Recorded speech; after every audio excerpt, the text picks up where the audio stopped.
So I found this little bird at the Mercy Lagoon, and the bird looked like it was really struggling to fly. And when I got closer to it, I noticed that there was fishing line attached to it. When I came onto land, we saw that it had a hook through its tongue, and the bird looked like it was really suffering. So we had to take it back to land and try and remove the hook.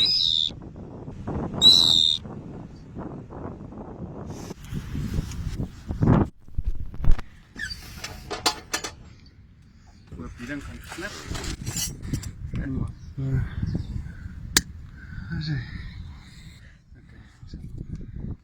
so sit tongue in this box. Okay.